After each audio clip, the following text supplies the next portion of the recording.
Video like जरूर कर लीजिए और ऐसे वीडियो लगातार फ्री में पाने के लिए चैनल को तुरंत सब्सक्राइब कर लीजिए और बेल आइकन को जरूर टैप कर लीजिए ताकि आगे भी सारे वीडियो आपको मिलते रहे। यूट्यूब में फॉलो करते हैं तो प्लीज ये वाला फ्री टेलीग्राम चैनल जरूर ज्वाइन कर लीजिएगा। सारे नोटिफिकेशन सारे अपडेट यहीं पे आते हैं, ध्यान रखिएगा। सारे क्वेश्चन अटेम्प्ट करिए और स्कोर अपना तुरंत कमेंट करके बताइए कितने सही हो रहे हैं कितने गलत हो रहे हैं, जल्दी से कमेंट करके बताइए। मेरा नाम है वैभव और आप लोग देख रहे हैं UPPSC best online coaching YouTube channel. दोस्तों आज के इस वाले वीडियो में हम लोग ज्योग्राफी के कुछ इंपॉर्टेंट क्वेश्चंस को कवर अप करने वाले हैं और कोशिश करेंगे कि यहाँ पर चीज़ों को एज इट इज़ याद करते हुए चलें। ऐसा ना हो कि सिर्फ आप यहाँ पर क्वेश्चंस लगाएं और बाद में भूल जाएं।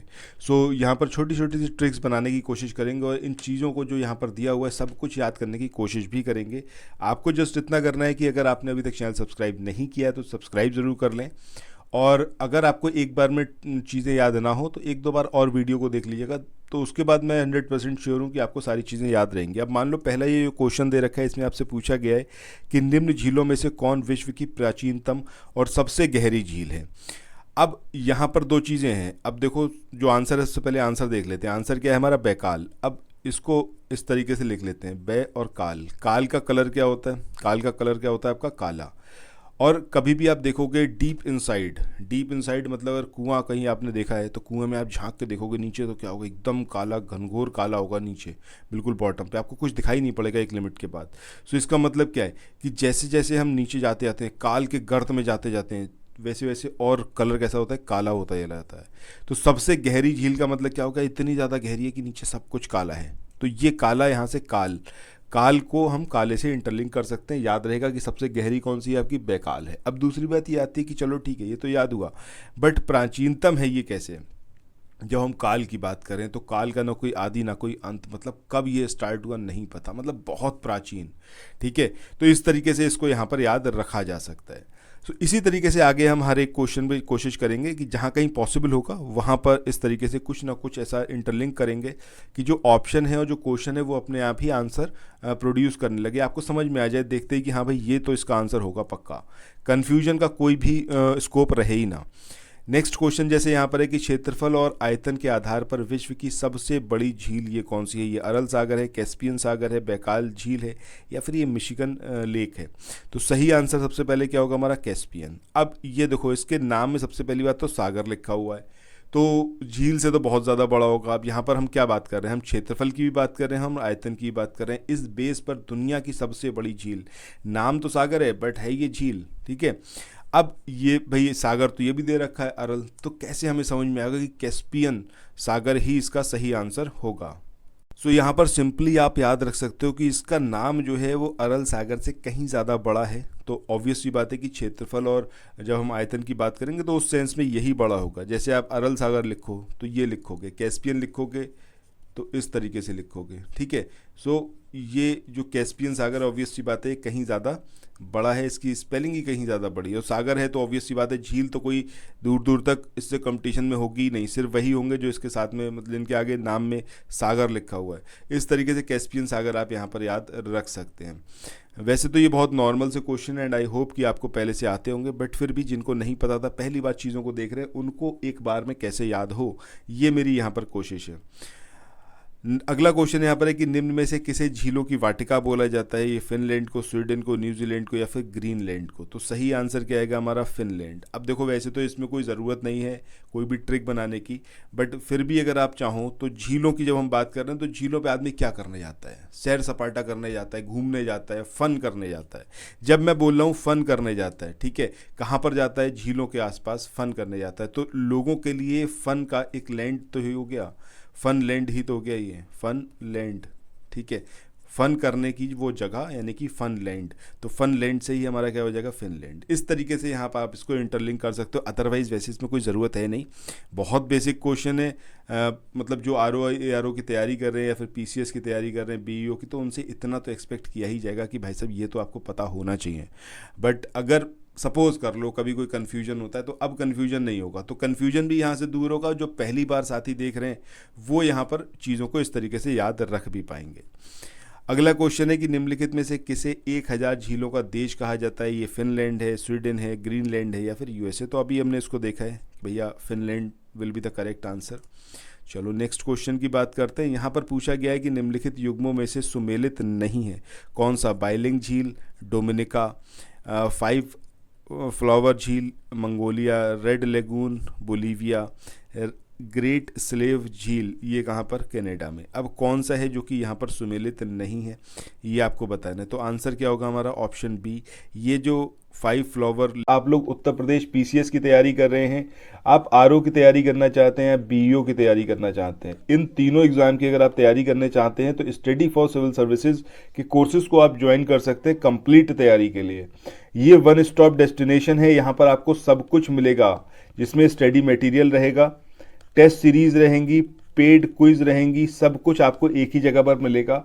और ये सब कुछ सफिशिएंट होगा आपके एग्जाम को क्रैक करने के लिए, एग्जाम को निकालने के लिए। लेटेस्ट ग्रुप स्टार्ट हो चुके हैं और उन ग्रुप में आपको एडमिशन लेने के लिए सिंपली जो ये नंबर मैं आपकी स्क्रीन पर लिख रहा हूँ, इन नंबर्स पर आप कॉल कर सकते हैं। 8564880530 इस नंबर पर आप संपर्क कर सकते हैं। इसके अलावा 9696066089 इस नंबर पर कांटेक्ट कर सकते हैं, या फिर आप 7523864455 इन तीनों में से किसी भी नंबर पर कॉल करके आप हमसे संपर्क कर सकते हैं और ये लेटेस्ट ग्रुप जो है इसमें आप एडमिशन ले सकते हैं।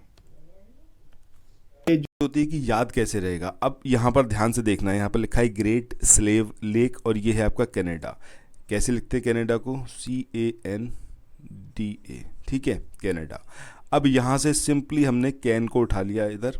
अब मैं क्वेश्चन पूछ रहा हूँ कि can a slave become great, ठीक है। ये सारे वर्ड मैंने यहीं से उठाए हैं, ग्रेट मैंने यहाँ से उठाया, स्लेव मैंने यहाँ से उठाया, कैन मैंने यहाँ से उठाया।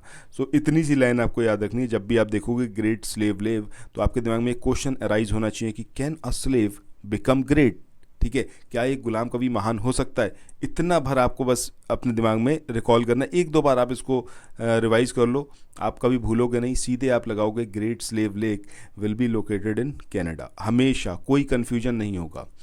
इसके बाद नेक्स्ट हम बात करें रेड लेगून की। अब ये क्या है आपका, बोलीविया। अब ये हमें कैसे याद रहेगा, रेड लेगून ये कहाँ पर है आपकी, बोलीविया में है। अब इसमें आप सिंपली ऐसे याद रख सकते हो, यहाँ पर ये जो वर्ड आप देख रहे हो रेड, ठीक है, इसको हम अंग्रेजी में कैसे लिखेंगे, RAID, ठीक है। बोलीविया, बोलीविया में हम कैसे लिखेंगे, BOLI, ठीक है, बोली। तो कभी भी आप देखो जब रेड पड़ती है किसी के यहाँ रेड मारता है इनकम टैक्स वाले या फिर ED वाले आके कुछ छापा आपा मारते हैं, रेड मारते हैं, उस टाइम पर सबकी बोलती ही बंद हो जाती है, बोली एकदम बंद हो जाती है, ठीक है। तो इस तरीके से यहाँ पर इसको याद रख सकते हैं। बस लेगून आपको अपने एंड से याद रखना है कि जैसे ही आप देखोगे रेड लेगून तो रेड को बस रेड पढ़ लेना, तो समझ में आ जाएगा कि बोली बंद हो जाएगी, बोल ही नहीं पाएगा कोई। सो ये कहाँ पर होगा आपका, बोलीविया में। इसके बाद नेक्स्ट हम बात करें वाइलिंग झील की। अब ये कहाँ पर है, डोमिनिका में, ठीक है। अब देखो यहाँ पर वाइलिंग लिखा हुआ है, तो ये सिंपल सा अगर इसको समझो कि किसी का जो किसी का ऐसा ना बहुत ज़्यादा उसका पारा हाई रहता है, मतलब उसका जो BP है, ठीक है, BP को हम समझ रहे हैं क्या, बॉइलिंग पॉइंट या फिर बॉइलिंग, ठीक है, वो उबल रहा होता है अंदर से, तो बॉइलिंग कर लो इसको, ठीक है, उसका बॉइलिंग पॉइंट वो अंदर से उबल रहा है, तो वो भैया जब बोलना शुरू करेगा तो वही तो डोमिनेट करेगा, किसी और की हिम्मत ही नहीं है कोई और कुछ बोल जाए, ठीक है। तो जिसका बॉइलिंग पॉइंट यानी कि जिसका मतलब यहाँ पर हम बॉइलिंग झील की बात कर रहे हैं, तो बॉइलिंग को और वाइलिंग झील से आपको एसोसिएट रखना है, और डोमिनिका का मतलब क्या हो जाएगा, डोमिनेट करना। इस तरीके से इसको आप यहाँ पर इंटरलिंक कर सकते हो। तो जिसका बॉइलिंग पॉइंट हाई होगा वही डोमिनेट करेगा, यानी कि बॉइलिंग जो झील है ये कहाँ पर है आपकी, डोमिनिका में लोकेटेड है। इस तरीके से यहाँ पर इसको याद रख सकते हैं। आगे मूव ऑन करते हैं नेक्स्ट क्वेश्चन पे। इसके बाद इस क्वेश्चन में पूछा गया है कि निम्नलिखित जलप्रपातों में से कौन वेनेजुएला में लोकेटेड है। अब ये विक्टोरिया प्रपात है, एंजल प्रपात है, ये एल्फ्रेड क्रीक प्रपात है, या फिर ये टुगेला प्रपात है। तो सही आंसर हमारा क्या आएगा, ऑप्शन बी, यानी कि एंजल प्रपात। याद कैसे रखेंगे कि कन्फ्यूजन ना हो। सो हम यहाँ पर क्या किसकी बात कर रहे हैं, एंजल की बात कर रहे हैं, ठीक है। एंजल का मतलब आप समझ रहे हो, ठीक है, जो मतलब कहाँ आकाश से उतर के आ रही हैं परियाँ, एंजल, ठीक है। अब यहाँ पर कैसे याद रहेगा कि भैया ये वेनेजुएला ही इसका सही आंसर होगा। अगर आप वेनेजुएला को लिखोगे वेने, ठीक है, बस वेने ही आपको याद रखना है। यहाँ से एक आपका वो है ग्रह है जिसका नाम क्या है, वीनस, ठीक है। अब यहाँ से आपको सिर्फ इसको इससे एसोसिएट करना है कि जब हम बात किसकी कर रहे हैं, हम एंजल की बात कर रहे हैं, ऑब्वियस सी बात है किसी ग्रह से उतर के ही वो आएगी। अब तो ये कौन सा ग्रह होगा आपका, वेनेजुएला होगा, ठीक है, या फिर वेनिस होगा। वेनिस को हमें वेनेजुएला से एसोसिएट करके पढ़ना है, ठीक है। इस तरीके से इसको यहाँ पर याद रख सकते हैं। इसके बाद अगले क्वेश्चन की बात कर रहे हैं। यहाँ पर पूछा जा रहा है आपसे कि निम्नलिखित में से कौन सा सुमेलित नहीं है। पहला है कि विश्व का सबसे ऊंचा ये जो जलप्रपात है ये क्या है आपका, टुगेला प्रपात है। दूसरा यहाँ पर दिया हुआ है कि विश्व की सबसे बड़ी ताजे पानी की झील ये कौन सी आपकी, सुपीरियर लेक है। विश्व की सबसे ऊंची नवगम्य, ये जिसके अंदर नौकाएं चला सकते हैं, ये आपका टीटीकाका। विश्व की दूसरी सबसे गहरी झील ये कौन सी आपकी, टांगानिका। सो पहला ये यहाँ पर इनकरेक्ट है। सही आंसर आप लोग बताइए कि सबसे ऊंचा जलप्रपात कौन सा है। ये जो दिया हुआ है ये तो यहाँ पर इनकरेक्ट है, ठीक है। बाकी अगर हम बात करें सबसे बड़ी जो ताजे पानी की झील है दुनिया की, सुपीरियर लेक है। एंड आई होप कि आप में से किसी को भी इसमें कोई इशू नहीं होगा, ईजिली आपको याद हो सकता है कि भाई सुपीरियर की बात करें, ऑब्वियस सी बात है सुपीरियर के बाद तो कुछ बचा नहीं ना। दुनिया में सबसे बड़ी ताजे पानी की जो झील है वो कौन सी होगी, सुपीरियर लेक ही होगी।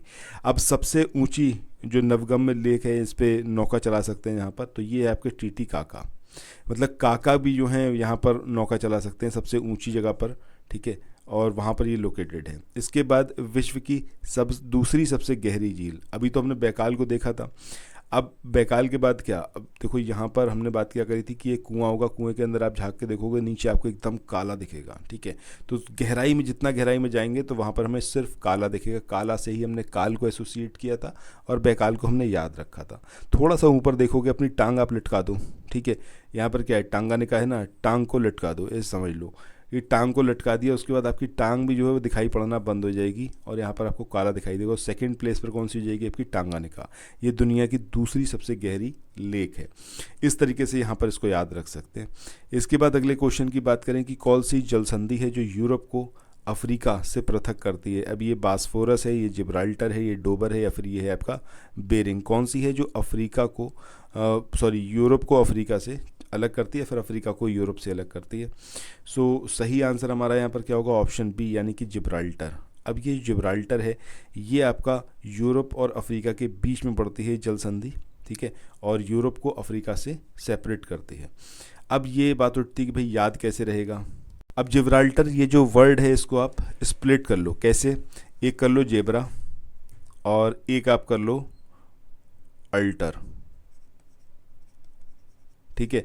जैसे ही मैं बोल रहा हूँ अल्टर, अल्टर, ठीक है, तो अल्टर से आपको समझ में आ रहा होगा कि यहाँ कोई अंग्रेज नाम है, ठीक है। जब मैं बोल रहा हूँ जेब्रा तो आपको समझ में आएगा अच्छा ये तो अफ्रीका में पाए जाते हैं। इस तरीके से आप यहाँ पर देख सकते हो। तो एक तो हो गया आपका अफ्रीका से एसोसिएटेड और दूसरा हो गया आपका यूरोप से एसोसिएटेड, ठीक है, क्योंकि ब्रिटिश की हम बात कर रहे हैं एग्जैक्टली, ठीक है। तो अल्टर, अल्टर हो गया भाई आपका ब्रिटिश और मतलब यूरोप वाले, और जो आपका जेब्रा है ये कहाँ को हो गया, अफ्रीका वाला। तो यहाँ से आपका जिब्राल्टर को बस हमें स्प्लिट करना है, किसमें, जेब्रा में और अल्टर में। जेब्रा रिप्रेजेंट करेगा अफ्रीका को और अल्टर रिप्रेजेंट करेगा यूरोप को। इस तरीके से ये हमें याद रहेगा कि भैया जिब्राल्टर वाली जो जलसंधि है यही आपका यूरोप और अफ्रीका के बीच में है और दोनों को सेपरेट कर रही है। चलो इसके बाद अगले क्वेश्चन में चलते हैं। इस क्वेश्चन में यहाँ पर पूछा गया है कि हॉर्मूज ये जो जलसंधि है ये कहाँ पर पाई जाती है। अब ये आपका काला सागर और मृत सागर के बीच में है, फारस की खाड़ी और ओमान की खाड़ी के बीच में। तो सही आंसर क्या आएगा हमारा, फारस की खाड़ी और ओमान की खाड़ी के बीच में पड़ती है आपकी हॉर्मूज जलसंधि। अब बात ये होती है कि याद कैसे रहेगा। आपको एक चीज़ बहुत अच्छे से पता है कि भैया जब हम फारस की बात करें तो फारस के जो लड़ाके थे ये एक टाइम पर इतने ज़्यादा मतलब दुर्दांत थे और इतना ज़्यादा ये वीर टाइप के थे, ठीक है, कि इनसे जो है कोई भी पार नहीं पा पाया था। और हिंदुस्तान में भी आकर इन्होंने काफ़ी जो है लूट फसोट करी थी और काफ़ी कब्जे किए थे। तो यहाँ पर इस तरीके से याद रखना है कि फारस की खाड़ी से आने वाले जो लड़ाके हैं ये कभी हार नहीं मानते, कभी हार नहीं मानते। इसी वजह से इनका बहुत नाम है दुनिया भर में। तो अब यहाँ पर हम देखना शुरू करते हैं। फारस की तो बात आप समझ गए। अब ओमान में हमें क्या दिख रहा है, मान, ठीक है, ये आपको सिर्फ यहीं पर देखने को मिलेगा। तो इनका अब दुनिया में बहुत मान है इन लड़ाकों का। क्यों, क्योंकि ये कभी हार नहीं माने।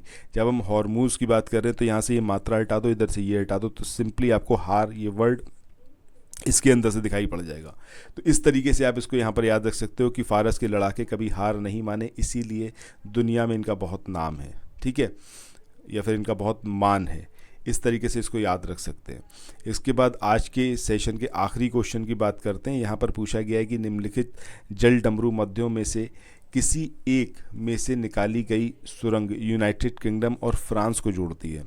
अब ये कहाँ से निकाली गई है ये पूछा गया है, तो सही आंसर क्या होगा हमारा डोबर जल डमरू मध्य। यहाँ से जो एक सुरंग निकाली गई ये यूके और फ्रांस को जोड़ती है।